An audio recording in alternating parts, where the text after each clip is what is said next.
Bonjour à tous. Donc, je suis ravi de démarrer avec vous ce semestre un cours de physique quantique. Je pense que la plupart d'entre vous, mis à part les redoublants, n'ont pas fait de physique quantique encore, probablement.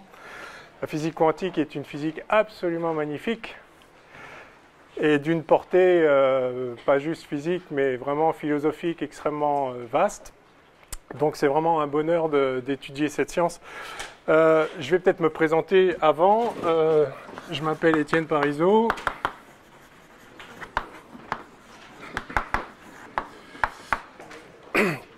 Moi, je suis à l'APC. Je ne sais pas si vous... C'est le laboratoire, ça veut dire astroparticules et cosmologie. Moi, je suis astrophysicien. Donc, c'est dans le bâtiment Condorcet. Hein. Si vous voulez me trouver, c'est facile. Donc, le bâtiment de physique, là-bas. Mon bureau, c'est le 592A. Mon email, apc.in2p3.fr. Et puis vous pouvez me trouver sur les réseaux sociaux pour ceux qui sont intéressés. Alors sur Facebook,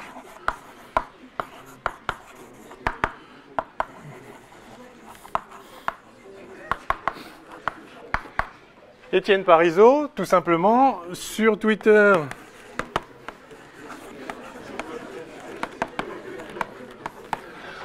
@Parizeau. Et puis sur YouTube.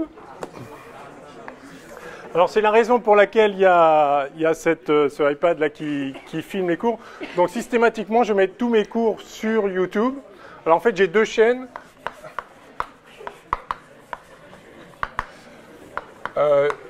J'ai une chaîne de cours. Alors elle s'appelle Étienne Parizeau aussi, je crois. Genre.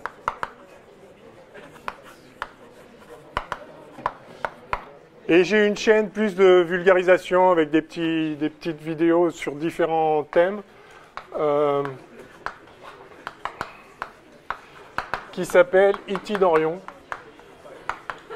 Why not? Dans le champ des étoiles, peut-être ça s'appelle, un truc comme ça. Mais si vous cherchez ça, vous allez trouver. Donc, tous les cours seront systématiquement sur cette chaîne-là.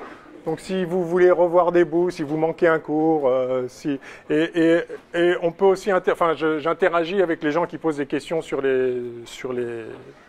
chaîne.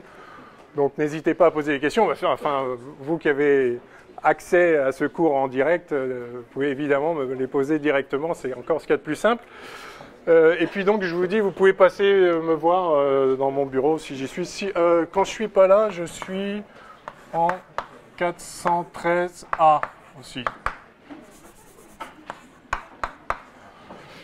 Ou sinon en vadrouille ici ou là, enfin bref, voilà. Donc, what else? Qu'est-ce qu'il y a d'autre à ça? Ah oui, alors les conditions du cours, etc. Donc, vous savez, on a 2 cours par semaine, donc un lundi, un le vendredi. Bon, c'est pas l'idéal parce que du coup entre le vendredi et le lundi, il y a juste le week-end et vous ne travaillez pas tous énormément le week-end, mais bon, c'est pas grave, vous allez vous y mettre. Donc on se voit 2 fois 1h30 et puis vous avez aussi 2 fois 1h30 de TD par semaine, donc ça c'est bien. Évidemment, allez au TD, hein, c'est parce que dans le cours on présente les idées générales, on présente les concepts et puis bon les calculs de base, mais il faut vraiment s'entraîner à manipuler les notions qu'on va introduire. La physique quantique est une physique extrêmement simple, contrairement à ce qu'on peut penser.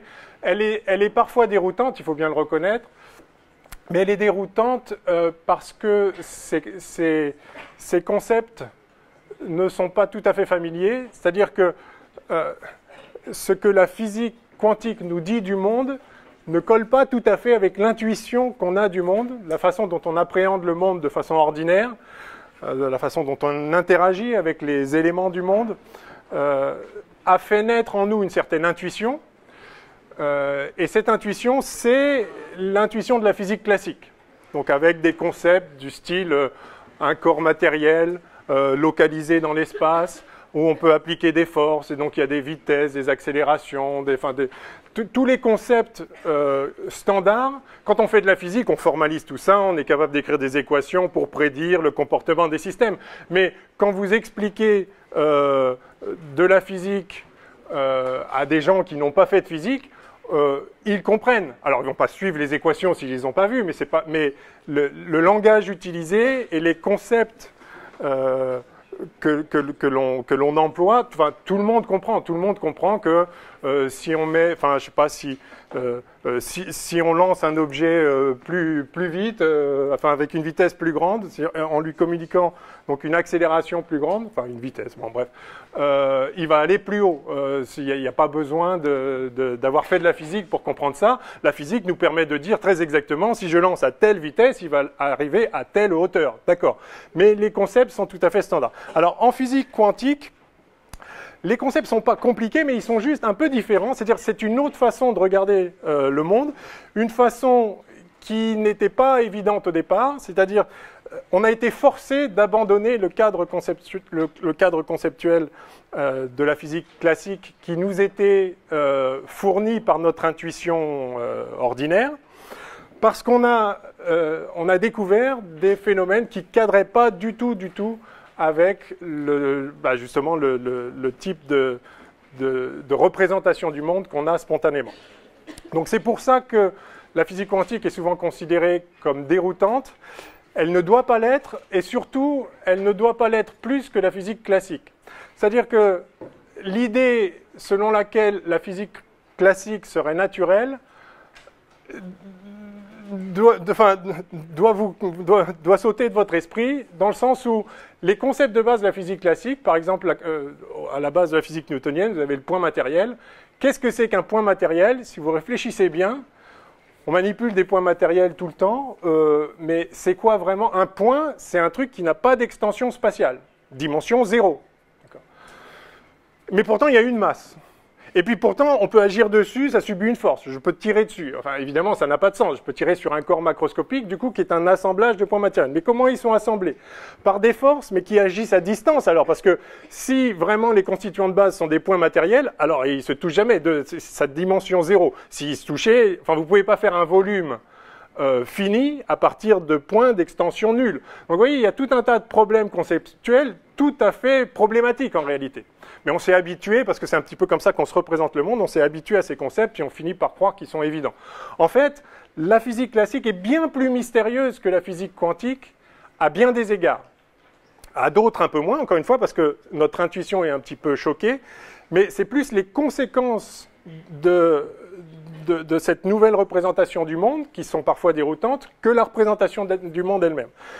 La façon dont je vais introduire ici la physique quantique est un peu spécifique. D'ailleurs, c'est pour ça que je ne vais pas vous donner un livre de référence, parce qu'il y a plein de livres, ils sont tous à la fois bien et pas bien, mais ils sont à mon sens pas formidables sur la façon dont ils introduisent la physique quantique. En gros, il y a deux types d'approches, soit une approche historique, parce qu'effectivement, la physique quantique a été découverte il y a à peu près 100 ans, donc à un moment de l'histoire de la pensée et de l'histoire des sciences. Et donc, on a introduit les concepts. Enfin, on peut suivre le fil de l'histoire et puis présenter la physique quantique comme ça. Le problème, c'est que si on fait ça, eh bien, on va s'attarder sur des idées qui ne sont pas très pertinentes, qui ont été proposées au début de l'histoire, quand on a commencé à voir que la physique classique ne fonctionnait pas trop. On a essayé de faire naître de nouvelles idées, mais ancrées à partir des anciennes idées. Et en fait, il y a plein de choses qui ont été faites au début qui sont un peu bancales.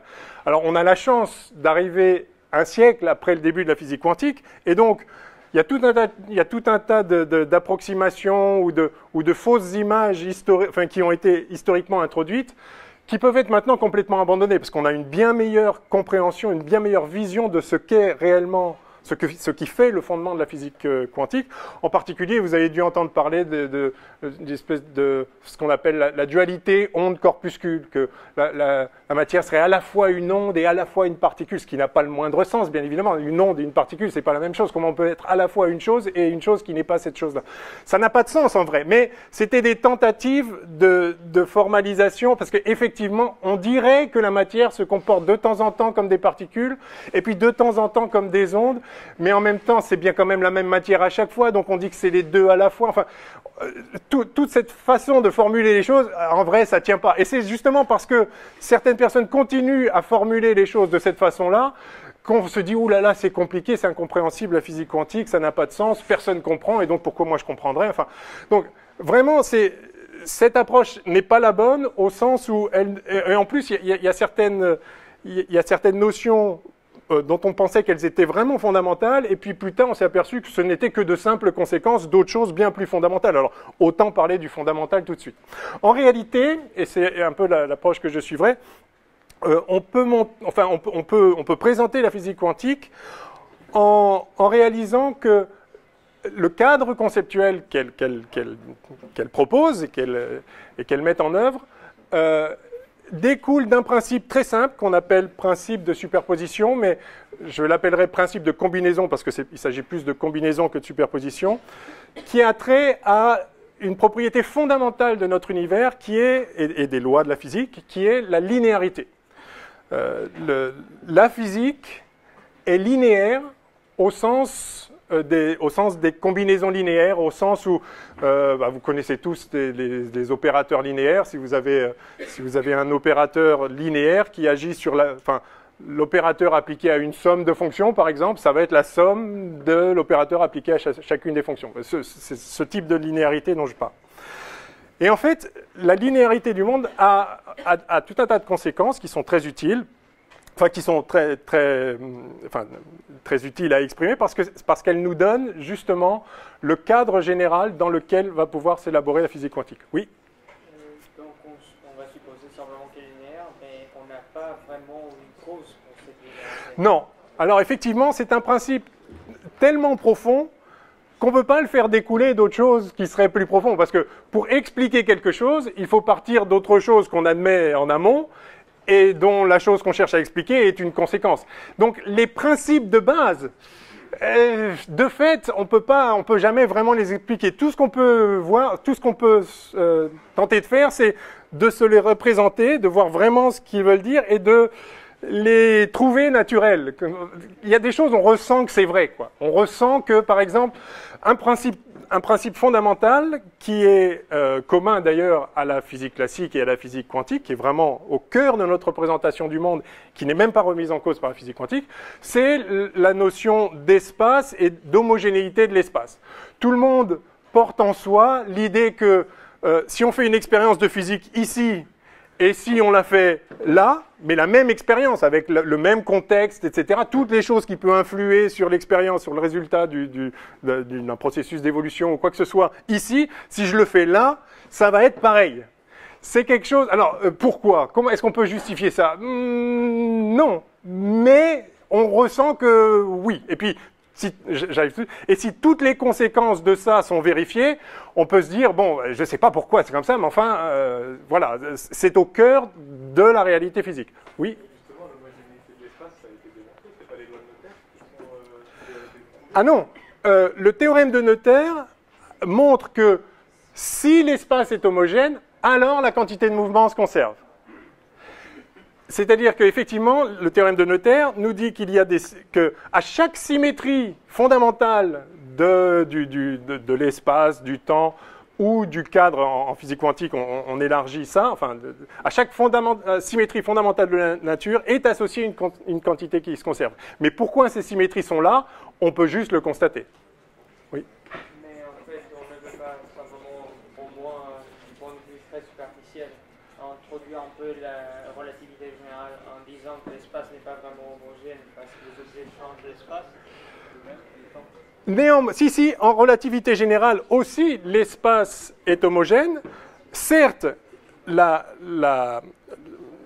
structure métrique de l'espace dépend du contenu matériel, Mais si vous transportez toute la matière ailleurs, vous aurez la même géométrie de l'espace ailleurs. Hein. Donc le principe de relativité, y compris général, est basé justement sur l'idée qu'il n'y a pas de lieu, ni d'instant, ni de référentiel privilégié dans l'univers, que les lois de la physique sont les mêmes partout, enfin, quel que soit le référentiel considéré et partout où on se trouve. Donc ça, c'est une propriété fondamentale qui n'est pas remise en cause par la physique quantique. Probablement, d'ailleurs, un jour, il faudra dépasser ça, c'est-à-dire comprendre ce que c'est vraiment que l'espace, ce que c'est vraiment que le temps. Aujourd'hui, on ne sait pas, personne ne sait ce que c'est que l'espace et le temps. Néanmoins, évidemment, on le constate tous. Donc, on a une intuition du monde physique qui est justement basée sur la notion d'espace. Ça, c'est vraiment fondamental. La notion de temps, évidemment. La notion de matière. Alors, on ne sait pas ce que c'est la matière, mais il y a des choses qui sont... une substance, un support au phénomène physique, mais ça, c'est un problème qui est vraiment délicat. Et puis, j'en ajouterai une tout de suite. Donc, vous voyez que ces trois grandeurs, enfin, ces trois concepts-là sont associés aux trois unités fondamentales de la nature, enfin, de la physique. Hein. Tout ce que vous avez fait en physique est qu'une combinaison de ces choses-là, c'est-à-dire à l'espace est associée donc la notion de longueur ou de distance, qui se mesure avec une unité bien particulière qui est le mètre. Le temps est associé à une mesure, une grandeur physique qui est la durée, qui se mesure en secondes. Et la matière, alors bon, enfin, c'est un mot un petit peu générique pour parler de cette substance, ce qui se tient en dessous des phénomènes, hein, qui est donc, alors, c'est associé à la notion de masse, mais il y aurait beaucoup de choses à dire là, mais je vais pas les dire, et qui est associé à l'unité du kilogramme. Toutes les grandeurs physiques que vous avez rencontrées sont juste des combinaisons de ça. La vitesse, c'est des mètres par seconde. L'énergie, alors on appelle ça des joules, mais c'est juste des kilogrammes mètres carrés par seconde carrée, d'accord? Enfin, toutes les grandeurs sont... Alors, il y a une grandeur en plus quand vous faites de l'électromagnétisme, ou qu'il y a des charges électriques. En fait, il faut ajouter une charge spécifique ici. Alors, soit vous introduisez l'ampère, soit le coulomb comme fondamental. En général, on considère que c'est l'ampère, enfin, par convention, on dit que l'ampère est fondamental, et le coulomb, c'est juste des ampères fois des secondes. En réalité, le coulomb est plus fondamental, c'est la charge d'une particule, et un courant, donc les ampères, c'est juste combien de charges passent par seconde. Donc c'est des coulombs par seconde, enfin peu importe. En tout cas, vous avez effectivement ici une idée supplémentaire, que ce soit les coulombs, la charge, ce que vous voulez. Et après, tout ce qui est champ électrique, enfin, ou des tensions, des volts, des choses comme ça, champs électriques, des volts par mètre, des champs magnétiques, des Tesla, tout ça se ramène à ces grandeurs-là. Oui. Alors la température, effectivement, il y a une notion de température avec l'unité Kelvin, mais en fait, ça c'est une erreur historique, enfin c'est un accident historique. En fait, on a une notion de température qui est intuitive, qui a précédé sa compréhension. En fait, maintenant, on sait ce que c'est que la température. C'est lié, alors par exemple, dans un gaz, c'est lié à l'agitation des gaz, des molécules dans le gaz. Et en fait, à chaque fois qu'intervient la température, elle intervient, T, elle intervient avec la constante de Boltzmann KT, et ça, c'est une énergie. En fait, la température, on n'a pas besoin de la température dans les lois de la physique, parce que, en fait, c'est de l'énergie. Ou, en tout cas, dans un certain point de vue, dans une approche statistique, c'est lié à l'entropie, mais qui est une grandeur qui est simplement de la combinatoire, essentiellement. Donc, ce n'est pas une grandeur fondamentale. On comprend ce qu'est la température à partir d'autre chose. Par contre, qu'est-ce que l'espace, qu'est-ce que le temps? Personne ne comprend ce que c'est, mais c'est là. Oui?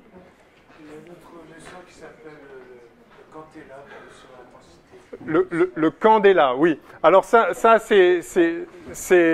Alors je sais qu'il y a des gens qui disent qu'il y a 7 grandeurs fondamentales, mais tout ça, c'est comme... Dans les 7 grandeurs, il y a aussi la mole. Mais la mole, c'est pas la mole, c'est juste un certain nombre de particules. Une mole de particules, c'est 6,022, 10 puissance 23, enfin, etc. C'est un certain nombre. Donc, je veux bien qu'on appelle ça une unité, mais c'est pas une unité fondamentale. C'est juste, on aurait pu décider que c'est la moitié de ça, ou bien que c'est 12, 28, 57 000. C'est juste qu'il y a une certaine quantité de matière, enfin un certain nombre d'atomes qui donnent une quantité de matière mesurable. Typiquement, ça a été construit pour que l'atome de carbone 12 fasse exactement 12 grammes quand vous avez un nombre qui est ce nombre-là. Donc, les trucs vraiment fondamentaux, c'est ça. Après, on peut inventer d'autres unités, mais oui. Alors, pour la masse, non. Alors en fait, cette question est intéressante parce que vous êtes peut-être au courant qu'il y a eu un changement de statut sur le kilogramme. On définit maintenant le kilogramme à partir de la valeur de la constante de Planck, alors qui est justement ancrée dans la physique quantique. Donc ça, c'est une grande nouveauté. En fait, ça va être implémenté au mois de mars ou mai, je sais pas. Enfin, ça a été décidé en novembre dernier que je ne sais plus combien de mars de cette année, on va changer la définition du kilogramme. Le kilogramme va être ce qu'il faut pour que la constante H, la constante de Planck, soit égale à 6,626, je ne sais plus combien, quelque chose, enfin, mais un nombre exact, 10 puissance moins 23 joules seconde. Bon. Enfin, des joules, je pourrais l'écrire avec des kilogrammes et des mètres aussi et des secondes. Pardon, il manque juste... Enfin, oui, c'est ça. Donc, c'est-à-dire kilogramme, mètre carré, seconde moins 1. Voilà. Enfin, peu importe. Donc, le kilogramme est ce qu'il faut pour que H vaille ça. De la même façon, vous savez que le mètre, qui avant était défini comme, voilà, 1 mètre, le mètre, maintenant, est défini à partir de la vitesse de la lumière. Vous connaissez tous la vitesse de la lumière. C égale 299 792 458 mètres par seconde. Voilà, c'est pas à peu près, c'est comme ça. On a décidé que la vitesse de la lumière, ça vaut tant. Et donc, c'est quoi un mètre? C'est la distance que parcourt la lumière en 1 sur ça à seconde. D'accord? Bon. Donc, ça définit le mètre. Et de même, on définit le kilogramme comme ce qu'il faut pour que H vaille exactement ça. Bon, bref. Ça nous a emmené un petit peu loin. Qu'est-ce que je voulais dire? Oui, alors donc, ça c'est des choses fondamentales et ce n'est pas remis en question par la physique quantique. Hélas, je dirais, parce qu'on sait bien qu'on ne comprend pas ça, on aimerait... Et on sait d'ailleurs que le fait qu'on ne le comprenne pas pose problème. Vous avez tous entendu parler du problème de compatibilité fondamentale entre la théorie de la relativité générale, qui est une théorie de l'espace-temps, et la théorie quantique, qui est une théorie du comportement des systèmes au sein de l'espace-temps. Il y a des problèmes de compatibilité qui font qu'on se doute, et beaucoup de gens travaillent là-dessus de manière acharnée depuis des décennies maintenant, pour l'instant sans succès, mais avec quelques progrès quand même. On se doute qu'à un moment, il va falloir reformuler la physique à un niveau encore plus profond qui permettra de comprendre qu'est-ce que c'est, enfin, comment émergent ces notions standards d'espace et de temps. Oui? L'incompatibilité des deux théories, est-ce que ça ne veut pas dire que l'une remet en question l'autre? Oui, alors ça pourrait être qu'il y en a une qui est fausse et que l'autre est juste, mais... Les deux ont l'air extraordinairement justes pour tout. Enfin, on n'a jamais été capable de prendre ni l'une ni l'autre en défaut. Elles sont toutes parfaitement justes, pour autant qu'on peut les vérifier. Alors, il se pourrait donc, on essaye de faire des expériences qui vont révéler qu'il y en a une qui prédit pas tout à fait ce qu'on observe, parce que ce serait un très bon guide pour voir qu'est-ce qu'il faut faire, enfin comment il faut modifier la physique. Pour l'instant, on n'a pas réussi, mais on cherche encore. Et puis, on fait des observations aussi dans le cosmos qui donnent des idées. Donc, ce que vous dites, c'est que c'est un signe que l'une remet en cause l'autre, mais on ne sait pas laquelle. Et en fait, toutes les réflexions théoriques que l'on peut faire progresser laissent entendre que probablement les deux devront être reformulés dans un cadre plus général, mais qu'on ne connaît pas actuellement. Ouais.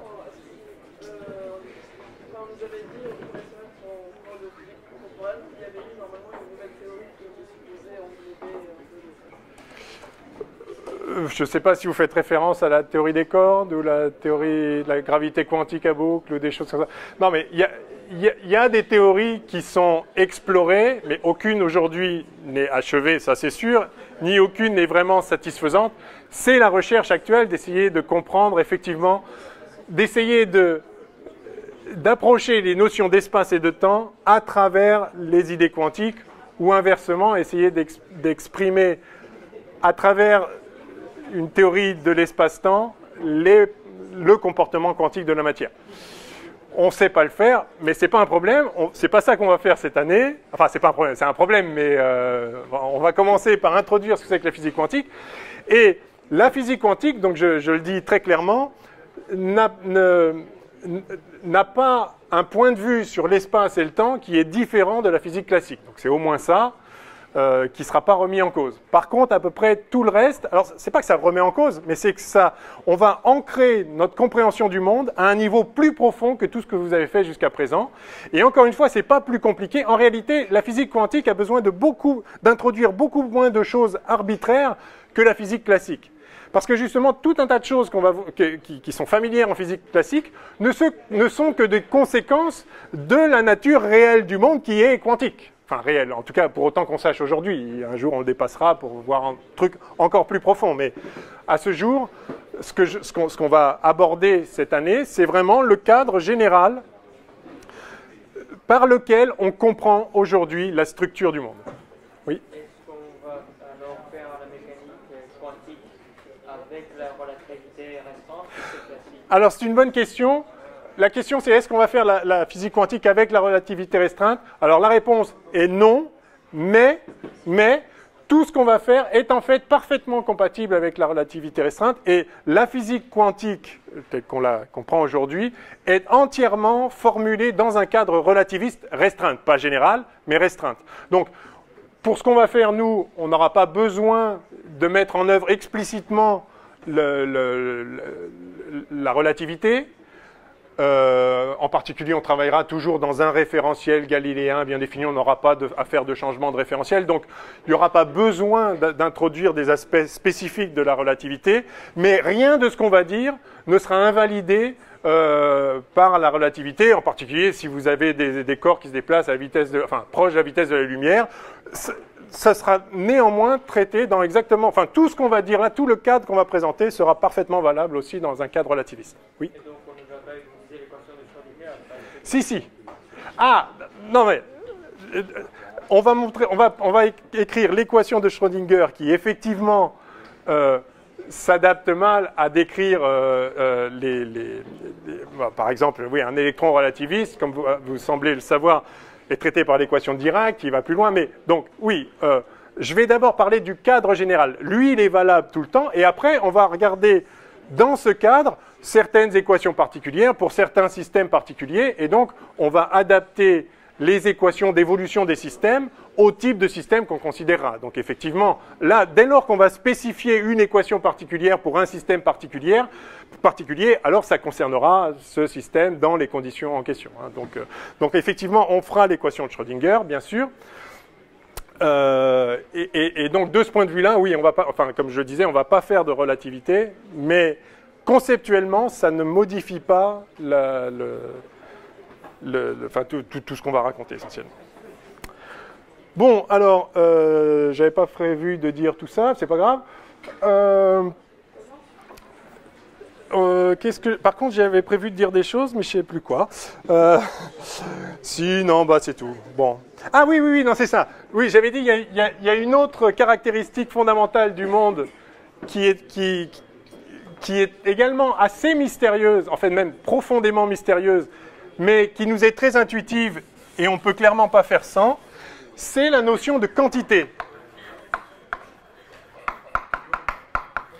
Alors ça vous paraît peut-être bizarre de faire sortir cette notion de quantité comme quelque chose de fondamental, mais oui. Pardon? Oui, 2 mol, mais qu'est-ce que ça veut dire qu'il y a 3 craies ici? Si vous réfléchissez bien, c'est très très mystérieux la notion de quantité. Qu'est-ce que c'est qu'un nombre?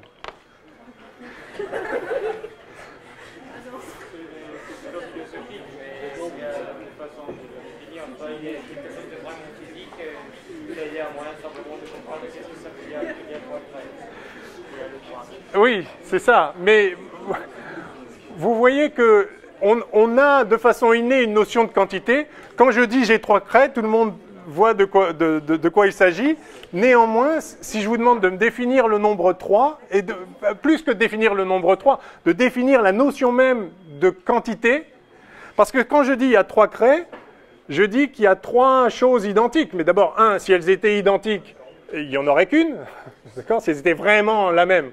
Donc l'idée, c'est de dire, en fait, il y a 3 exemplaires d'une même chose. Ouais, mais enfin, d'une même chose, ces 3 croix-là, ces 3 craies-là, c'est pas la même. Il y en a d'abord une qui est jaune, elles n'ont pas la même longueur, elles ne pointent pas dans la même direction. Donc, qu'est-ce qui m'autorise à dire, il y a 3 craies? Il faut déjà que j'arrive à me forger une notion de craie. Et la notion de craie, c'est quelque chose qui, enfin, c'est pas quelque chose qui est premier dans l'univers. C'est-à-dire, c'est lié à notre façon d'appréhender le monde. Pour dire qu'il y a ici une craie, je suis obligé d'abstraire tout un tas de propriétés de cette craie qui fait qu'elle est en fait une craie au même titre que celle-là, alors qu'en vrai, elles n'ont rien à voir. Il y en a une qui est un peu pointue, l'autre qui est taillée.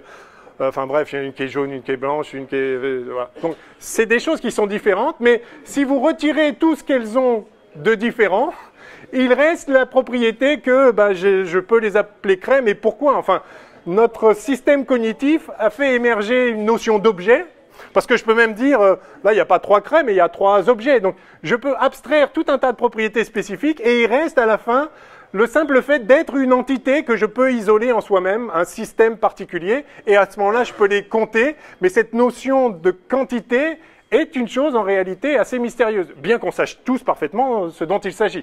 Comme l'espace et comme le temps. Si je me demande qu'est-ce que c'est l'espace, qu'est-ce que ça veut dire qu'il y a 1 mètre entre ici et là, vous allez avoir beaucoup de mal. En fait, je suis certain que vous n'arriverez pas, ou alors, si, mais alors, écrivez un article tout de suite. Enfin, personne ne sait dire ce que c'est que l'espace.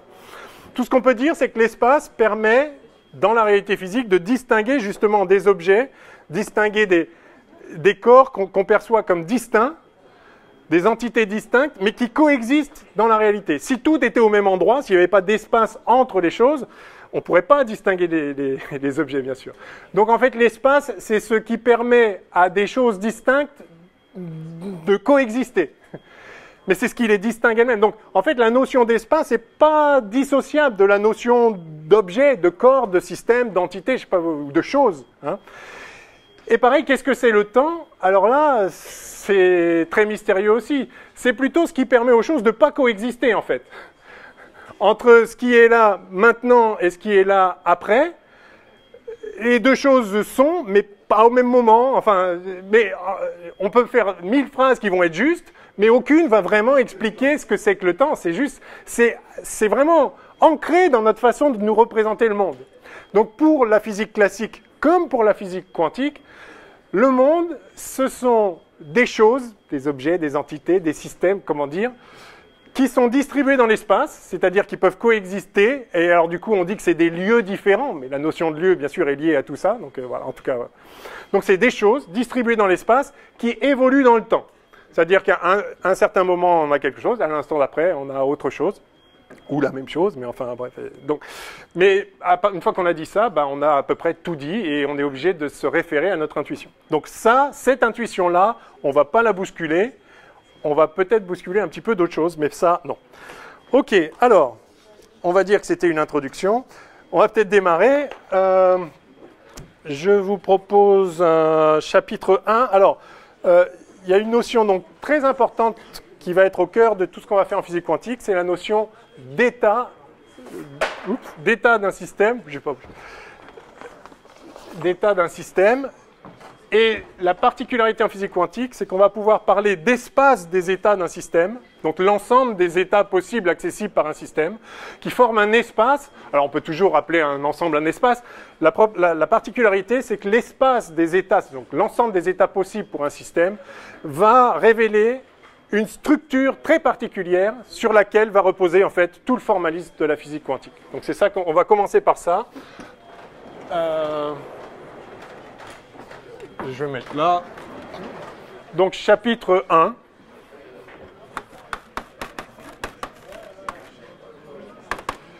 espace des états d'un système quantique.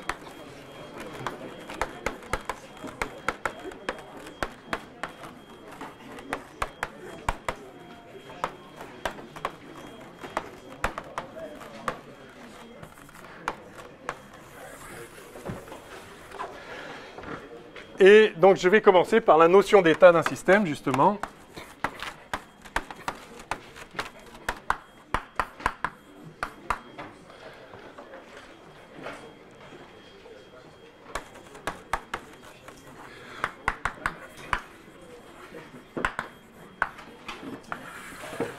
Alors, je mets notion d'état d'un système physique, parce que je vais voir le cas classique et le cas quantique, hein, donc un système en général.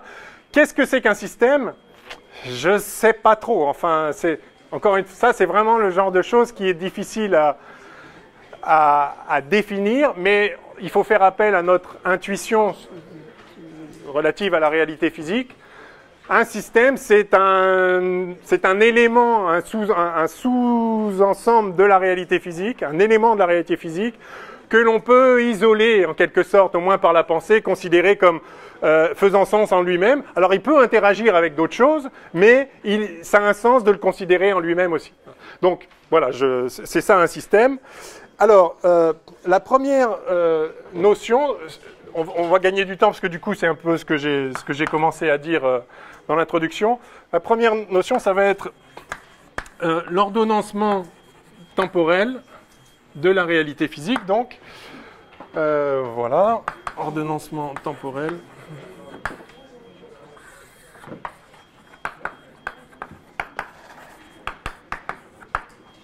Ce qui nous autorise à parler d'état, c'est en fait que la réalité est définie de façon instantanée et il y a un ordonnancement temporel. Enfin, certains diraient que c'est la fonction même du temps que de distinguer une séquence dans la réalité. Donc, l'idée, c'est que la réalité physique est instantanée. Quand je note ça, c'est physique, un phi avec une barre. Enfin,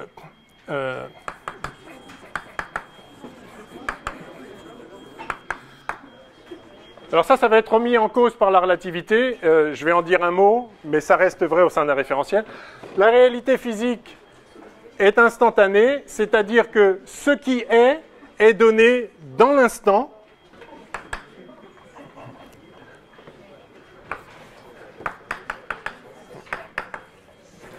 Et l'idée fondamentale derrière ça, c'est que le passé n'est plus et le futur n'est pas encore. D'accord ? Le passé, ça a été, mais ça n'est plus. Le futur sera, mais n'est pas encore. Ce qui est, c'est ce qui est maintenant. D'accord ? Donc il y a un statut particulier parmi toutes les choses qui sont globalement dans l'univers. Il y a celles qui ont été, qui ne sont plus, mais vous voyez que c'est inscrit dans notre langage même. Hein, donc évidemment... si quelqu'un qui ne connaît pas notre langue cherche à comprendre ce que vous entendez par futur, passé, il va peut-être avoir du mal. Mais en tout cas, on a tous cette intuition. Donc, la réalité est instantanée. Ce qui est, c'est ce qui est là maintenant. Et toutes les choses qui coexistent sont toutes les choses qui sont données dans l'univers au même instant. Et puis, il y a un ordonnancement temporel, c'est-à-dire que ce qui est cesse d'être, et il y a une nouvelle chose qui est, et cette séquence-là, cette succession, c'est précisément l'essence du temps. Hein. Oui. Et donc, est-ce que ça veut dire une sorte de définition du temps où on dit que ce qui coexiste en même instant et l'instant du temps défini? Oui, donc c'est circulaire, on est d'accord. Oui. Alors, vous savez, vous avez tous fait de la relativité restreinte? Non? Oui? Non? Alors, bon. Alors, ceux qui en ont fait le savent. Les autres devraient le savoir, parce que n'importe quel citoyen honnête devrait savoir qu'en réalité, ben ça, c'est pas vrai. La relativité, la théorie de la relativité, même restreinte, a montré que la notion d'instantanéité était relative au référentiel. C'est-à-dire que ce que j'appelle maintenant ailleurs, c'est pas la même chose que ce qu'appellerait maintenant ailleurs quelqu'un qui sera en mouvement par rapport à moi. C'est extrêmement troublant parce que ça veut dire qu'en fait, non, c'est pas vrai que le passé n'existe pas encore, parce que ce que moi j'appelle le passé, ça peut être le présent pour un être conscient qui est dans mon présent. C'est un truc un peu fou, mais c'est comme ça. Donc ça, et donc ça veut dire en réalité que, selon la relativité restreinte, tout l'univers, depuis t égale moins l'infini, enfin il y a un t initial quand on met de la relativité générale, mais disons relativité restreinte. Depuis toujours et jusqu'à toujours, tout l'univers est donné. C'est-à-dire, c'est pas ce que j'ai dit avant, que ce qui est, c'est ce qui est maintenant, ce qui est passé n'est plus, ce qui sera n'est pas encore. En fait, d'après la relativité restreinte, et générale aussi, ce n'est pas vrai. Néanmoins, alors un, c'est comme ça qu'on perçoit les choses, ça c'est sûr, et deux, ce que dit la relativité restreinte, c'est que malgré tout, dans un référentiel donné, oui, on peut définir, enfin, il y a une notion d'instantanéité dans un référentiel donné. Hein. Donc la relativité restreinte nous dit la notion d'instantanéité, c'est-à-dire dire que deux événements ont lieu au même instant, ça ne veut rien dire. Il n'y a pas de notion d'instantanéité en relativité restreinte. Mais, parce que deux événements peuvent être simultanés dans un référentiel, ils ne le seront pas dans un autre. Mais au sein d'un référentiel, alors oui, on peut définir une notion d'instantanéité parfaitement claire, parfaitement bien établie, etc. Et donc, au sein d'un référentiel, il est vrai qu'on peut considérer le monde comme un ordonnancement temporel d'états du monde qui se succèdent. Hein. Donc vous avez un état, par définition, enfin état, c'est la racine latine de ça, c'est le verbe être. Hein. Et le verbe être, c'est ce qui se tient, ce qui est là, ce qui est donné par soi-même à un instant donné. C'est pareil, instant, c'est la même racine. Hein. Donc tout ça se mord la queue. Mais enfin, il y a cette idée fondamentale que on peut considérer l'existant du monde et une succession d'existants comme ça. Donc l'état est un état instantané.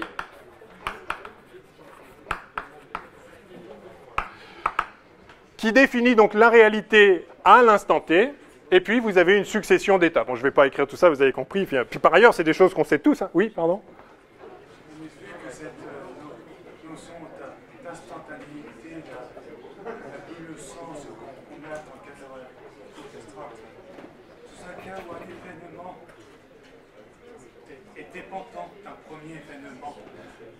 Se pourrait-il alors que l'ordre chronologique se retrouve inversé? Alors, pas lorsque un événement peut influencer un autre. Donc la notion de causalité n'est pas brisée par la relativité restreinte. Donc il ne se peut pas qu'un événement en cause un autre et que dans un autre référentiel, c'est lui qui a causé celui-là. Ça, non. Par contre, deux événements qui ne peuvent pas s'influencer l'un l'autre, c'est-à-dire qu'ils sont séparés par une distance dans l'espace-temps telle que c'est pas possible, même à la vitesse de la lumière, d'aller de l'un à l'autre, alors là, il se peut très bien que dans un référentiel, il y en a un qui se produise avant l'autre, et dans un autre référentiel, il se produira au contraire après. Mais ça ne brise pas la causalité. Donc c'est pour ça que cette nouveauté apportée par la relativité restreinte ne modifie pas tant que ça, en fait, notre représentation du monde. En tout cas, ne modifie, enfin, ça la modifie, parce qu'il n'y a plus de notion d'instantanéité, mais ça n'empêche pas de mettre en œuvre la même physique, en quelque sorte, la même description du monde, parce qu'on peut toujours, au sein d'un référentiel, parler de l'état du monde qui évolue selon les lois de la physique qui nous disent quand on a un tel état, d'après les lois, l'instant suivant sera temps, etc. Donc la relativité restreinte ne remet pas ça en cause, et tant mieux, et la physique quantique non plus. Donc, on va travailler toujours au sein d'un référentiel, sachant qu'on sait passer d'un référentiel à un autre par une transformation de Lorentz standard en physique relativiste. Mais donc, on peut conceptuellement se placer dans un référentiel et donc décrire la réalité à travers son ordonnancement temporel. Bien, alors, donc, l'état instantané d'un système, très bien. Alors, comment caractériser, je vais faire peut-être un deuxièmement, état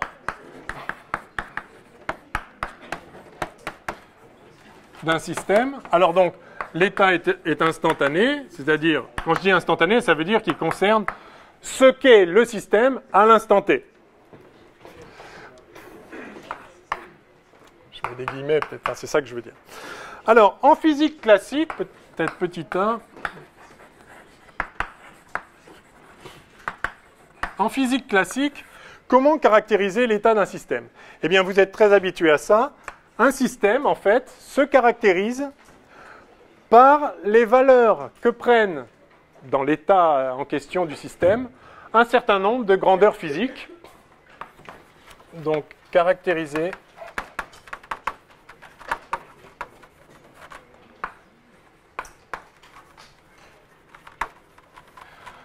par la valeur des différentes grandeurs physiques pertinentes pour le système.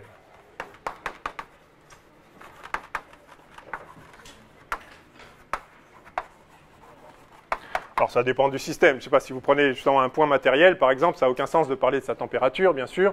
Ça n'a aucun sens non plus de parler de, je ne sais pas, de... je sais pas, de sa viscosité, enfin, voilà, enfin, bon. Donc ça dépend du système que vous considérez, mais pour un système donné, il y a un certain nombre de grandeurs physiques qui sont pertinentes, son volume, sa masse, sa température, sa vitesse, sa position, tout ça c'est des grandeurs physiques, enfin quand on dit position c'est plus la distance entre le point et un corps pris comme référence, etc. Mais donc il y a un certain nombre de grandeurs physiques qui sont caractérisées par des valeurs, oui. L'état, c'est tout ce qu'on observe à un instant T donné, c'est ça? Alors pour un système, son état, c'est justement, c'est ça qu'on essaye d'expliciter, l'état du système, c'est ce qui le caractérise en propre, ce qui fait qu'il est ce qu'il est, et qu'il est dans cet état plutôt qu'un autre. Et ça veut dire quoi ça? En fait, connaître l'état d'un système, voyons-le autrement. Deux états différents d'un système, voilà, qu'est-ce qui peut distinguer deux états d'un système? Eh bien, on dira qu'un système est dans un autre état qu'un autre, enfin, deux états sont différents si le système, dans un état ou dans l'autre, ne se comporte pas de la même façon. Par exemple, c'est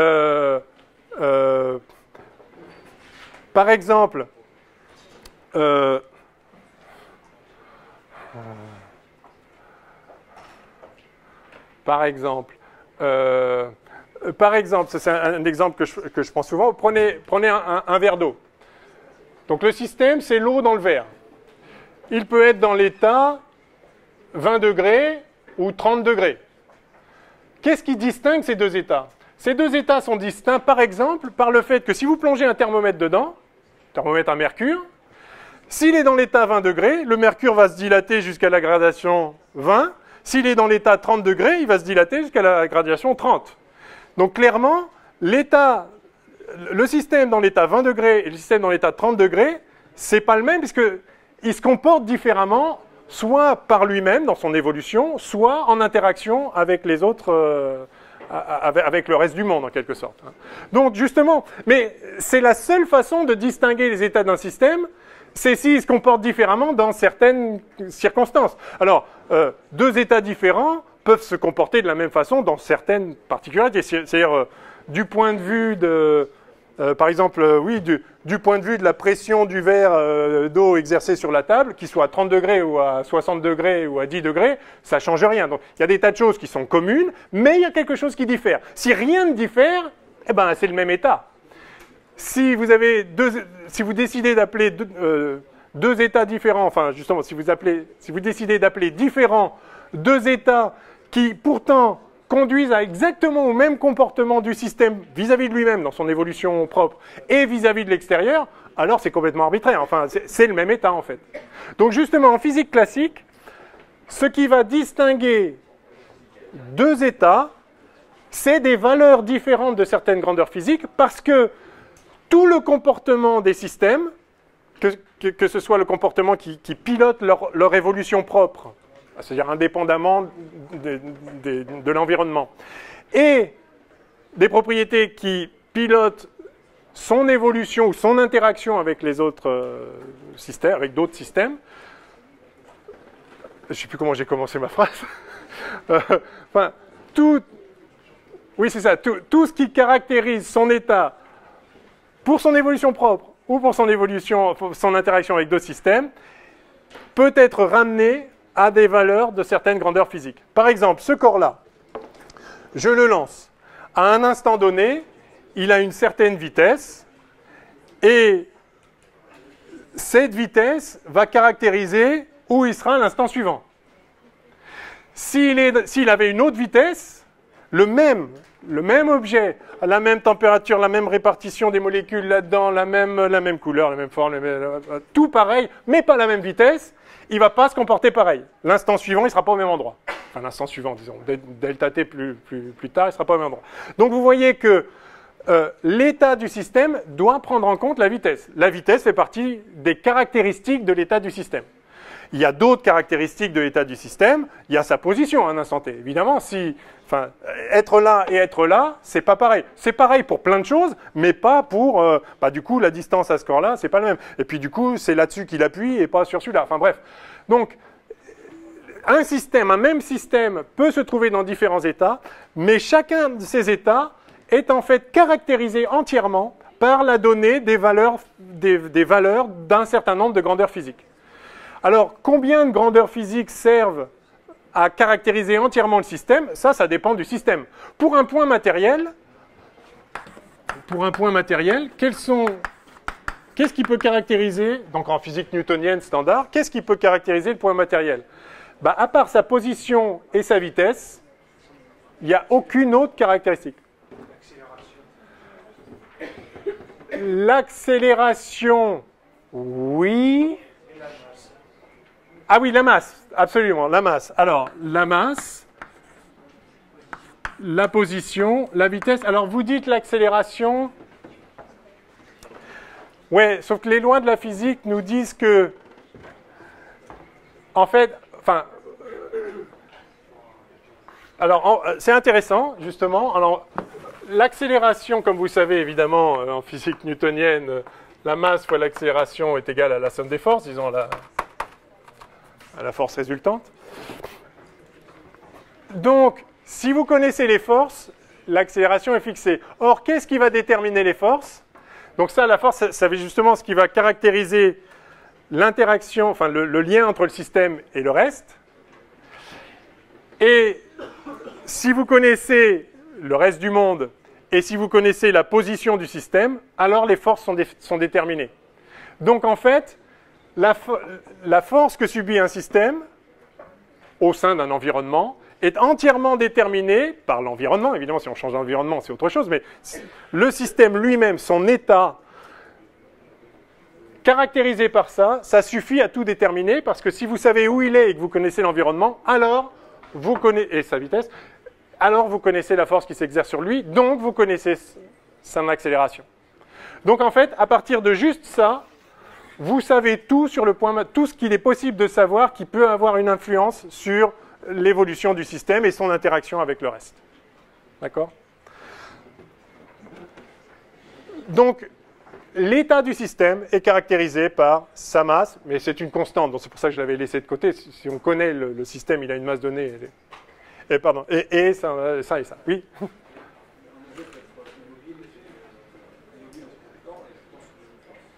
Alors, il peut être immobile à un instant donné, et pourtant soumis à une force, de sorte qu'il va avoir une accélération, et donc sa vitesse ne sera pas zéro à un instant ultérieur. Ça, oui. Mais justement, l'état, c'est ce qu'il caractérise à un instant donné. C'est ça le truc. L'état du système, c'est tout ce qu'on peut dire sur le système, et tout ce qu'il suffit de savoir sur le système pour déterminer comment il va se comporter. L'état du système, c'est ça. C'est caractérisé par tout ce qui fait que si c'était différent, il se comporterait autrement. Enfin, vous voyez ce que je veux dire? Non? C'est-à-dire que... Oui, redites-le. Chut, chut. Oui.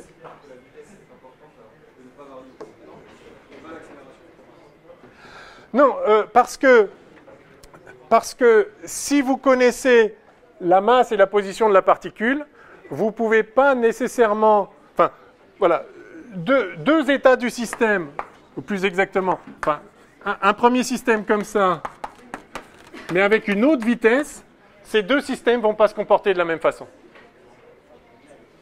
Donc ils sont distincts, vous pouvez les distinguer. Par exemple, voilà, ce corps-là ici au repos et ce corps-là maintenant, c'est-à-dire au même endroit, dans la même direction, etc., mais pas à la même vitesse, c'est pas le même système puisqu'il ne se passe pas la même chose ensuite. Donc c'est pas le même état du système. C'est le même système, pardon, mais justement ils ne sont pas dans le même état. D'être au repos ou d'avoir une vitesse, dans un référentiel donné bien sûr, c'est pas la même chose, ça n'induit pas la même évolution du système ultérieur. D'accord ? Par contre, si vous savez sa masse, mais c'est une donnée du système, sa position, donc c'est pas vraiment son état. Si vous connaissez sa position et sa vitesse, vous savez tout, il n'y a rien d'autre qui peut distinguer le système. Si deux systèmes qui ont deux fois le même système pour un point matériel, qui a le même R, le même V, rien ne va changer dans leur comportement. Ils sont dans le même état. Vous êtes d'accord? Oui?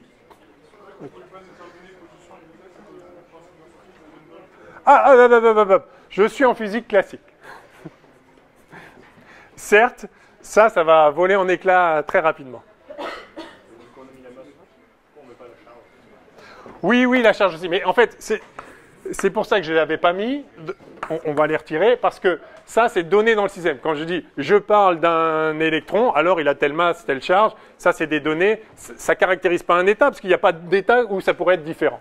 Donc vraiment, l'état du système, c'est R et V. Alors, un système ouvert, alors là, effectivement, ça c'était pour un point matériel. Maintenant, si vous considérez comme système l'air dans cette pièce, alors là, il y a des tas d'états différents qui sont possibles. Alors, à l'échelle macroscopique, ça va être caractérisé par un volume, une densité moyenne, supposant que ce soit l'équilibre thermodynamique, sa température, sa pression, etc. Donc, voilà, suivant le système, vous avez différentes grandeurs physiques qui peuvent être pertinentes, mais un état particulier du système sera entièrement défini par la donnée des valeurs, des grandeurs physiques dans cet état. Et si vous avez un jeu de grandeurs physiques, enfin un jeu de valeurs pour les grandeurs physiques qui est différent d'un autre, alors vous savez que ça correspond à deux états différents. Par contre, si c'est le même, en fait c'est le même état. Voilà, donc il y a une correspondance biunivoque, comme on dit, entre le jeu de grandeur, le jeu de valeurs des grandeurs physiques et l'état du système. D'accord? Oui? L'accélération, parce que de la vitesse, on peut déduire l'accélération du système qui va être... Plutôt parce que de R et V, on peut déduire comment le système va se comporter dans un certain environnement, dans n'importe quel environnement.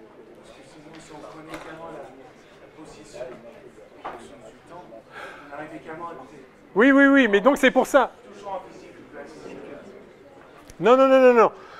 De la position, on ne peut pas déduire la vitesse. Je parle d'un état instantané. L'état du système, c'est qu'il est là, je ne sais pas où il sera plus tard. L'état du système, c'est qu'il est là et il a cette vitesse-là. Si je sais ça, ou si j'ai un autre qui est là aussi avec la même vitesse, ils vont se comporter strictement de la même façon. Rien ne va être distingué. Donc les seules choses qui peuvent distinguer deux états d'un même système à un instant donné, c'est s'ils ne sont pas au même endroit ou qu'ils n'ont pas la même vitesse. Enfin, un des deux ou les deux différents, mais il faut qu'il y ait quelque chose qui diffère. S'ils ont la même vitesse et la même position, c'est le même état. D'accord? Quelle heure est-il? Ah oui. Bon, alors, on avance. Donc, un état en physique classique, c'est donc l'état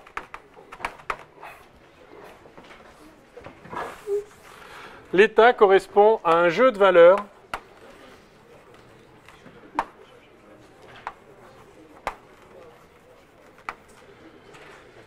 des grandeurs physiques pertinentes.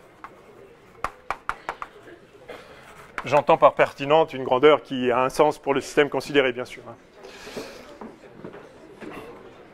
Alors ça, c'est intéressant, parce qu'en physique quantique, ça va être très différent, parce qu'on va voir très rapidement qu'il y a des états qui n'ont pas de valeur bien définie pour les grandeurs physiques, pour certaines grandeurs physiques. Soit dit en passant, donc, pour un système donné, sa nature, ça va être l'ensemble justement des grandeurs physiques qui sont pertinentes pour lui. Et son état, ça va être caractérisé par le jeu de valeurs des grandeurs physiques en question. Vous voyez là qu'il y a tout l'aspect quantitatif de la physique. On peut ramener le comportement d'un système à des nombres pour des grandeurs physiques. Il y a un sens à dire que la vitesse d'un corps est 2 fois plus grande que celle d'un autre. Je ne sais pas si vous réalisez que c'est un truc un peu dingue, ça. Ça a un sens de dire qu'on va 2 fois plus vite. Est-ce que vous avez déjà un peu médité cette problématique? Ça veut dire quoi? Qu'on puisse multiplier une vitesse par un nombre. Une vitesse, ça n'a rien à voir avec un nombre, hein. Mais vous avez effectivement un vecteur vitesse et vous pouvez le multiplier par un nombre.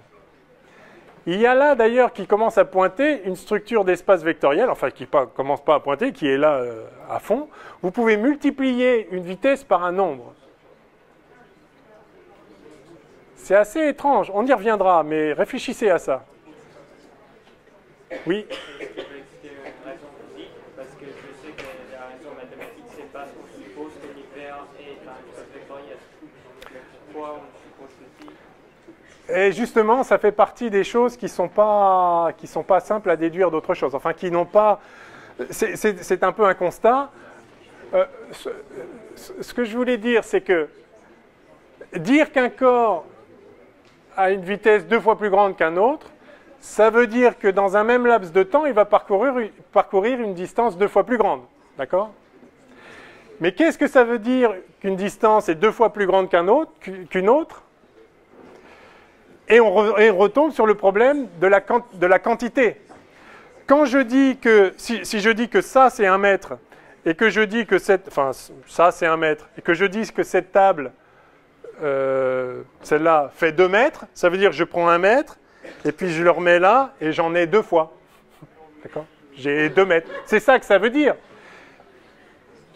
Mais vous voyez que la notion de quantité, enfin, le fait qu'on puisse mesurer des grandeurs physiques en leur attribuant un nombre, et que ce nombre ait un sens au sens arithmétique, c'est-à-dire que 2 fois 3, ça fait 6.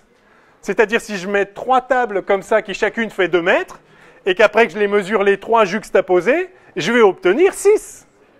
Parce que j'aurai 3 fois 2. Mais vous voyez qu'il y a un truc, c'est les relations entre les nombres. 2 fois 3, ça fait 6. Et après, ça s'applique à la réalité physique, au sens où, c'est pas j'additionne les tables, j'ai pas du tout additionné les tables, je les ai juxtaposées dans l'espace. Eh bien, juxtaposer dans l'espace, ça fait que la grandeur physique longueur, elle n'est pas juxtaposée, la grandeur physique, elle est additionnée. D'accord? C'est pas du tout quelque chose de trivial en vrai.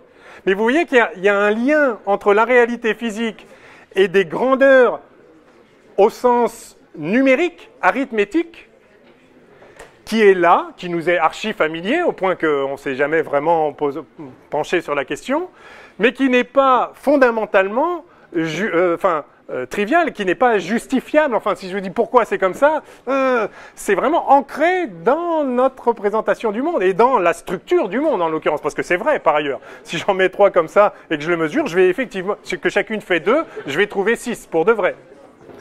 Donc c'est la structure du monde qui fait qu'il y a cette notion de quantité, hein, je l'ai effacé maintenant, il y a espace, temps, matière, quantité, c'est aussi quelque chose qui est là, et c'est comme ça. Bref, donc, la façon dont se comporte un système dans un certain environnement, ou bien en lui-même, si jamais il est soumis à une évolution interne, on peut toujours ramener ça à des nombres, c'est-à-dire on peut identifier des lois physiques qui, si on connaît le nombre, la valeur numérique, on la met dans la loi et on trouve la valeur numérique à l'arrivée. Donc l'évolution d'un système, c'est juste la modification des valeurs des grandeurs physiques qui caractérisent le système. Ok ? Alors des grandeurs physiques, et puis il y en a une infinité. Dès lors que même pour un point matériel où ces 2 grandes... Enfin, ça fait 6 grandeurs physiques si on prend les 3 coordonnées dans l'espace. Ces 6 grandeurs physiques-là suffisent à caractériser l'état du système. Mais n'empêche qu'on peut imaginer d'autres grandeurs physiques pertinentes pour ce système. Par exemple, son énergie cinétique, 1,5 de MV2. c'est une autre grandeur. Ou bien, je ne sais pas moi, la norme de la vitesse au carré divisée par la norme de R fois le sinus de la norme, enfin je sais pas, de sa vitesse divisé par une certaine vitesse au hasard V0, le tout puissance sa masse, enfin fois la masse puissance pi, voilà. Bon. Ça, c'est une grandeur physique qui est, si vous connaissez celle-là, vous pouvez aussi connaître celle-là. Donc elles sont liées entre elles, mais c'est une grandeur physique de plein droit. Alors il se trouve qu'elle n'est pas très pertinente, enfin elle n'est pas très intéressante, parce qu'on n'a pas une loi physique qui fait intervenir cette grandeur-là particulière. Mais c'est une grandeur physique, d'accord? Et donc, la question de parmi toutes les grandeurs physiques qu'on peut former à partir d'un système, lesquelles sont vraiment pertinentes, ça dépend des lois physiques. Les lois physiques de Newton font jouer un rôle particulier à celle-là. Mais ce ne sont pas les seuls. Alors ça, c'est important parce qu'on verra en physique quantique qu'il y a des jeux de grandeur physique qui ne sont pas toujours compatibles entre elles. En un sens que je préciserai. Donc, ok, alors, donc ça c'était le cas classique. Alors, voyons donc petit b en physique quantique. Je vais remonter. Ou non, je vais le mettre. Ouais.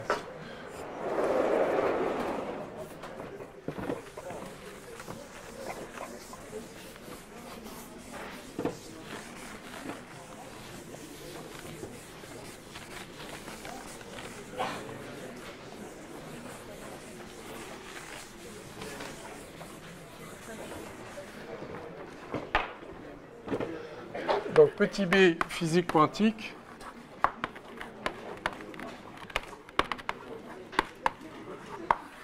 Alors on va construire petit à petit la notion d'état en physique quantique, mais ce que je veux dire tout de suite, c'est que il y a en physique quantique, du fait d'un principe que je vais énoncer dans un instant, le fameux principe de composition dont je vous ai parlé tout à l'heure, du fait de ce principe, il y a à coup sûr pour n'importe quel état, pour n'importe quel système quantique, il existe des états auxquels on ne peut pas attribuer de valeur à certaines grandeurs physiques. Et ça met en l'air la façon habituelle dont on a l'habitude de raisonner en physique, puisqu'on conçoit l'évolution d'un système comme l'évolution des valeurs de ses grandeurs. Pour la physique quantique, dans la mesure où il y a des états qui n'ont pas de valeur de certaines grandeurs physiques, c'est pas qu'on ne la connaît pas, c'est qu'il n'y en a pas. D'accord ? C'est très différent. Hein ? Il n'y en a pas. Alors, du coup, on ne peut pas caractériser l'état d'un système par la valeur des grandeurs, parce que justement, il n'y en a pas. Oui ? Mais est-ce qu'elles peuvent apparaître ces valeurs et disparaître d'autres ? Apparaître et disparaître d'autres ? Oui, enfin, pour un système donné, il existe pour un système donné et une grandeur donnée, par exemple la température pour le verre d'eau, il y a des états qui ont ou la vitesse, ou ce que vous voulez, il y a des états qui ont une valeur bien précise, bien déterminée, enfin qui ont une valeur de la grandeur en question, mais il existe des états qui n'ont pas de valeur de la grandeur en question. Et donc, mais néanmoins, et c'est ça le point, il y a quand même une notion d'état, c'est-à-dire qu'il est possible de distinguer deux états, enfin un nombre infini d'états en l'occurrence d'ailleurs, mais il y a un sens à parler de l'état d'un système au sens au sens général qui était valable aussi en physique classique, qui est que si vous connaissez cet état, alors vous êtes capable, si vous connaissez les lois de la physique, mais vous êtes capable de déterminer quel sera l'état à un instant ultérieur, comment il se comporte donc dans son évolution interne et comment il interagit avec l'environnement. Donc, il reste vrai que tout système, à chaque instant, est caractérisé par une situation qui lui est propre et qui, si vous la connaissez, vous pouvez ne pas la connaître, mais si vous la connaissez, vous savez tout ce qu'il est possible de connaître sur ce système et vous pouvez déterminer toute son évolution ultérieure et tout son rapport avec l'environnement, la manière dont il agit sur les autres ou dont les autres agissent sur lui. Donc il y a quand même, même s'il n'y a pas des valeurs bien définies pour les grandeurs physiques, il y a quand même quelque chose qui suffit à déterminer entièrement ce qu'est le système dans l'instant considéré. OK ?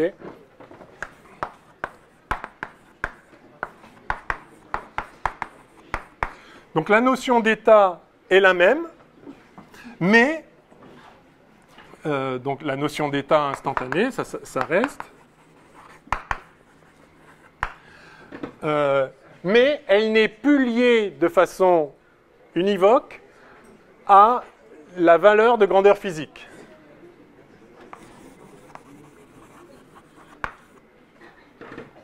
Donc la notion d'état instantané demeure, et ça représente donc tout ce qu'on peut connaître du système. Enfin, tout ce qui peut être dit du système.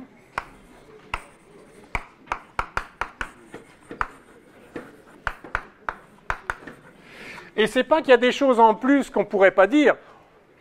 Tout le système tel qu'il est entièrement spécifié. Il n'y a absolument aucune ambiguïté dès lors qu'on connaît cet état. Donc tout ce qui peut être dit du système et qui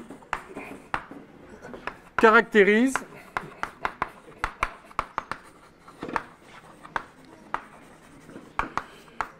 de manière spécifique au sens où de manière différente de si c'était un autre état, hein,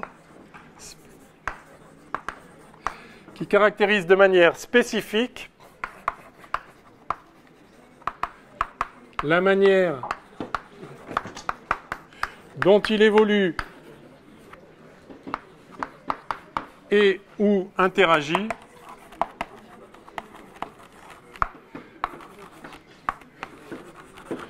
dans un environnement donné. Dans n'importe quel environnement donné. Hein. Si vous connaissez l'état du système, vous savez tout ce qui va se passer dans un certain environnement. Si vous changez l'environnement, il se passera autre chose, mais la façon dont le système va se comporter dans n'importe quel environnement est entièrement déterminée par son état. Et c'est ça la définition de l'état, c'est ce qui caractérise la manière dont il va se comporter. Oui ?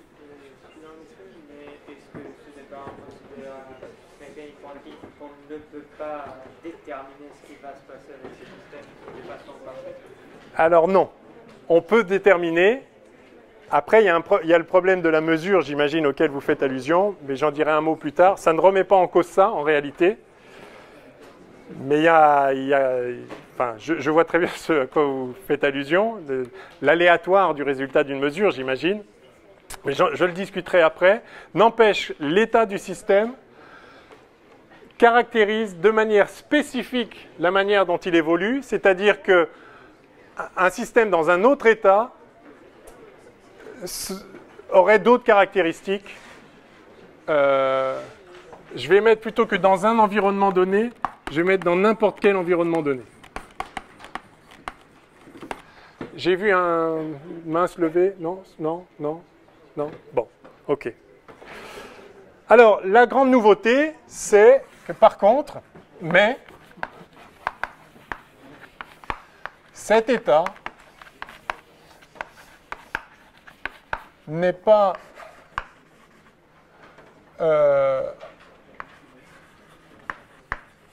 associé à un jeu de valeurs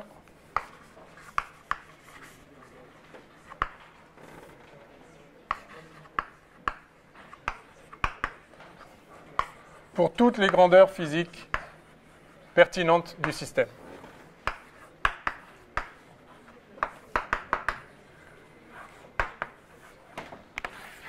Les deux choses sont capitales.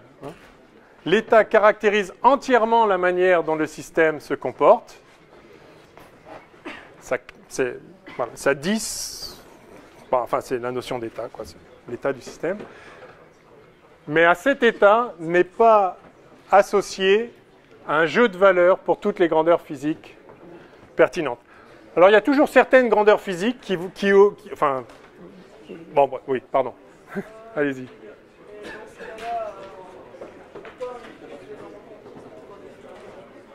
Pourquoi? Alors, pour définir certains états. Non. Justement, parce qu'on va avoir des combinaisons d'états et qui ne sont pas, eux, déterminés, enfin, qui n'ont pas de valeur bien définie pour certaines grandeurs. On va voir ça. Ok, il faut qu'on avance vite fait. Il nous reste 10 minutes, 10 petites minutes. Voilà. Donc, il y a néanmoins des états qui sont instantanés. Et donc, on peut... Alors, je vais peut-être passer...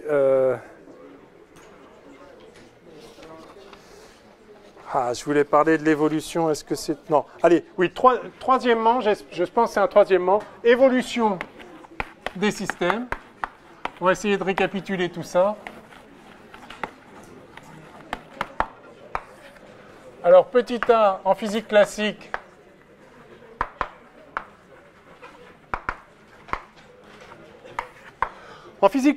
l'évolution d'un système est caractérisée par l'évolution des valeurs des grandeurs physiques.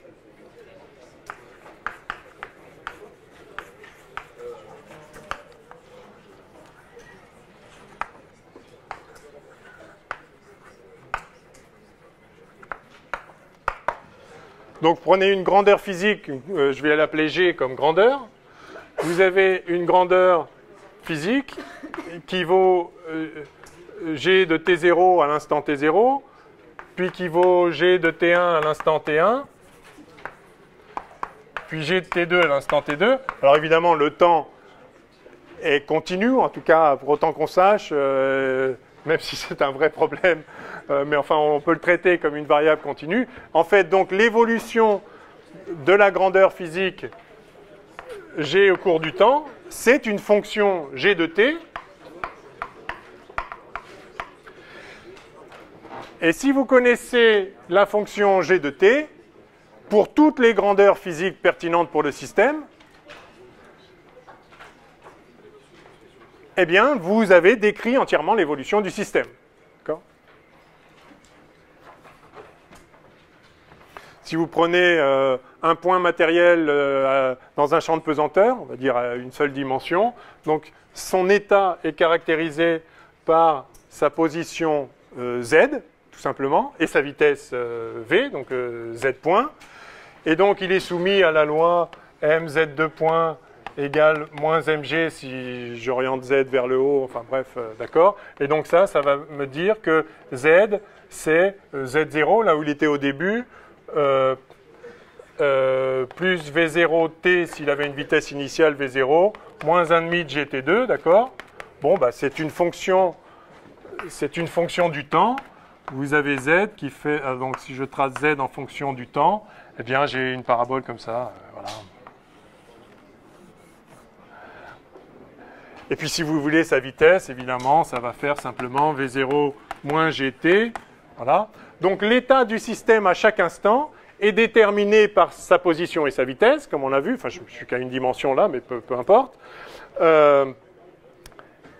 Et donc, dire comment le système change d'état au cours du temps, c'est dire comment les valeurs des grandeurs physiques changent au cours du temps. Et c'est exactement ce que je viens de faire ici, là et là. Ça, c'est standard. Évidemment, une fois que vous avez ça, vous pouvez aussi voir comment varie au cours du temps l'énergie cinétique, par exemple. L'énergie cinétique, qui est une autre grandeur physique qui est pertinente pour le système, EC égale 1,5 de MV2, donc EC de T égale, eh bien, 1,5 de ça, enfin bref, au carré. Bref, décrire l'évolution du système, c'est décrire l'évolution des grandeurs physiques. Maintenant, pour un système quantique, comme il n'y a pas de grandeur physique, enfin comme toutes les grandeurs physiques n'ont pas toujours une valeur bien définie, on ne peut pas décrire l'évolution du système simplement par une fonction d'évolution des grandeurs physiques. Alors comment on fait? Oui. Oui, j'avais une question de ce que ça veut dire qu'un état n'est pas associé à un jeu de valeur. Je n'ai pas compris cette proposition des grandeurs physiques. Eh bien, l'état physique, on peut pas le caractériser en disant, eh bien, les grandeurs physiques, elles ont telle et telle valeur. Dans le cas classique, oui. si je vous dis le verre d'eau, il est à cette position, il a tel volume, telle forme, etc., telle température, voilà. Il suffit que je vous donne toutes les valeurs de toutes les grandeurs physiques pertinentes, ou en tout cas de suffisamment de grandeur physique pour pouvoir recalculer toutes les autres qui sont pertinentes pour lui. Si je vous donne ce jeu de valeurs, vous avez l'état. En physique quantique, je ne peux pas faire ça parce qu'il y a des états qui ne sont pas caractérisés par la valeur de certaines grandeurs physiques. Alors on verra comment... Là, oui, c'est une bonne question. Comment on fait pour passer d'un état qui a une certaine valeur à un état qui a une autre valeur, surtout si les valeurs intermédiaires n'existent pas? Comment on fait pour y passer quand même de façon continue? Eh bien, on peut le faire et on verra qu'on peut le faire. C'est assez fort, mais c'est très beau. Mais c'est simple, en fait. Où on en est? Bon, donc en physique quantique,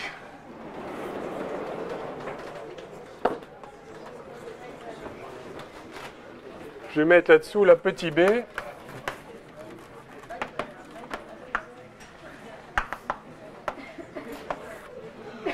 En physique quantique, donc, le système est caractérisé par un état, E de t, et donc, suivre l'évolution du système, ce n'est pas donner l'évolution des grandeurs physiques, puisque ce n'est pas comme ça que ça marche, c'est en fait donner la trajectoire.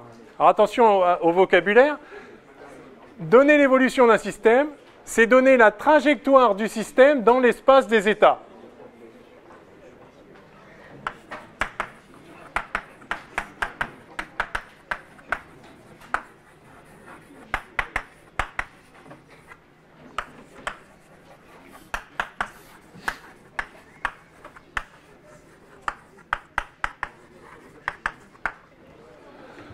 Alors, là, il y a beaucoup de choses importantes.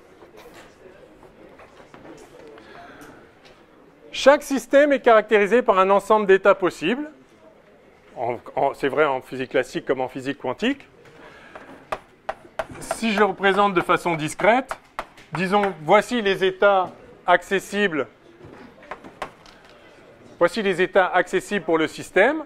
Eh bien, suivre son évolution, c'est dire, à un certain instant, il est là, puis après, il est là, puis après il est là, puis après il est là, puis après il est là. Bref, son évolution le fait passer d'un état à un autre, exactement comme pour un système classique, son évolution fait varier dans le temps les valeurs de des grandeurs physiques qu'il caractérise. Là, il n'y a pas forcément de grandeur physique qui le caractérise, donc oublions la valeur des grandeurs physiques. Néanmoins, il y a une notion d'état, donc il y a plein d'états possibles. Et donc son évolution, c'est juste qu'il passe d'un état à un autre, puis un autre, puis un autre. Donc il y a une trajectoire dans l'espace des états, c'est-à-dire dans la collection de tous les états possibles, vous avez une trajectoire dans cet espace. Alors, la notion de continuité dont vous parliez, comment on fait pour que l'évolution soit continue? Alors en fait, l'évolution sera continue dès lors que vous avez un continuum d'états, c'est-à-dire que l'ensemble des états accessibles ne sont pas juste des points discrets séparés les uns des autres et qu'on ne peut pas établir un lien, mais il va falloir, c'est ce qu'on va faire, on va construire un espace des états qui sera plus que juste la collection des états comme un ensemble d'éléments dans un ensemble mais sans lien entre eux. On va en faire un espace au sens même géométrique du terme, en quelque sorte, enfin dans un sens un petit peu élargi de la géométrie ordinaire, mais au sens où on va pouvoir parler de continuité, de voisinage des états. On va pouvoir dire que deux états sont proches l'un de l'autre. En physique classique, deux états sont proches l'un de l'autre quand? Lorsque les valeurs physiques qui correspondent à ces états sont proches. C'est très facile. En physique quantique, il va falloir trouver une notion de proximité entre deux états qui n'est pas liée à la valeur des grandeurs physiques qui seraient proches, puisqu'il n'y a pas de grandeur des valeurs physiques, mais qui a quand même un sens. Alors c'est ça qu'on va faire, on va construire une notion d'espace des états, c'est-à-dire qu'on va, en plus de juste regarder la collection des états spécifiques qu'il peut avoir pour le système, on va repérer une structure qui permette de dire qu'entre deux états, eh bien, il y a une certaine proximité, dire que deux états sont proches. Et suivre l'évolution du système, ça va être vraiment, comme je l'ai écrit ici, suivre la trajectoire du système dans l'espace des états. D'accord? Alors, la structure de l'espace des états, on va le voir peut-être la semaine prochaine, vendredi, mais je vous l'annonce. On va voir, et ça c'est la conséquence du principe de combinaison dont j'ai parlé, qui est la traduction en termes mathématiques de la notion de linéarité de la physique. Donc on verra ça. La structure de l'espace des états, ça va être une structure d'espace vectoriel. C'est-à-dire qu'on peut faire des combinaisons linéaires entre les états. Et quand on peut faire une combinaison linéaire, bah, c'est ça un espace vectoriel. C'est un ensemble de choses qu'on peut combiner entre elles par combinaison linéaire. Donc ce qu'on va voir, c'est que la structure de l'espace des états, c'est-à-dire la structure de l'ensemble de tous les états possibles pour un système, c'est une structure d'espace vectoriel de façon très naturelle. C'est juste la traduction de la linéarité de la physique. Et on va introduire dans cet espace vectoriel une notion de distance, en fait, entre les états. De même que dans l'espace vectoriel géométrique, on a une notion de distance entre deux points. Et dans un espace vectoriel, vous avez déjà fait de l'algèbre linéaire, vous savez bien comment on introduit une notion de distance. Il suffit d'introduire un produit scalaire auquel est associée une norme. Hein? Un vecteur scalaire lui-même, ça donne sa norme au carré. Donc si maintenant vous avez deux vecteurs dans l'espace, quelle est la distance entre un vecteur V1 ? C'est très général pour un produit vectoriel. La distance entre un vecteur V1 et un vecteur V2. Alors si vous avez juste la structure d'espace vectoriel, ça n'a pas de sens. Mais si vous ajoutez une notion de produit scalaire, alors vous pouvez dire que la distance entre V1 et V2, c'est la norme de V2, enfin, ou c'est racine de ça, si vous voulez. C'est la norme de V, enfin, oui, c'est la norme de V1 moins V2, en fait. D'accord ? Donc, si on introduit dans l'espace vectoriel une notion, un produit scalaire, ça va nous donner une notion de produit, de proximité entre deux vecteurs. Et cette notion de proximité va nous permettre donc de comparer les états les uns avec les autres sans passer par la comparaison des grandeurs physiques. Pour mon verre d'eau, je peux dire que l'état à 20 degrés et l'état à 22 degrés sont assez proches, en tout cas par rapport à un état à 30 degrés. Parce que la notion de proximité entre deux états du verre d'eau, elle est donnée par la notion naturelle de proximité entre les nombres. Chaque état est considéré par des valeurs des grandeurs physiques. Donc si les valeurs des grandeurs physiques sont proches, ben les états sont proches. Mais en physique quantique, on n'a pas une notion de valeur des grandeurs physiques. Par conséquent, il faut autre chose, mais autre chose on l'a. Ça va être donné avec la structure d'espace vectoriel muni d'un produit scalaire. Et donc on pourra dire que deux états sont proches s'ils sont proches au sens de la proximité de deux vecteurs dans un espace. Alors, donc c'est ça qu'on va introduire gentiment vendredi. Donc, bon, on a parlé de beaucoup de choses un peu générales et abstraites. Peut-être, j'ai dit beaucoup de choses qui vous paraissent un peu triviales sur les nombres, etc. Mais je vous assure que c'est très important de se poser les choses proprement, enfin de se représenter les choses clairement. Qu'est-ce que c'est un état physique? Qu'est-ce que ça veut dire évoluer? C'est quoi une grandeur physique? Comment ça peut caractériser un état ou pas? Parce que c'est justement ces choses-là qui nous paraissent complètement évidentes, qui vont être un petit peu distordues quand on va faire la physique quantique. Et donc il faut bien avoir en tête qu'est-ce qu'on fait en physique classique pour voir qu'en physique quantique, on va faire des choses en fait très similaires, mais juste dans un cadre un peu différent. Bon, je m'arrête là pour aujourd'hui. On se voit vendredi dans un autre amphi. Vous êtes au courant, c'est pas cet amphi-là, c'est le, je sais plus lequel, le 6. Ah oui, les TD commencent la semaine prochaine seulement. Ouais. Donc, on se revoit vendredi.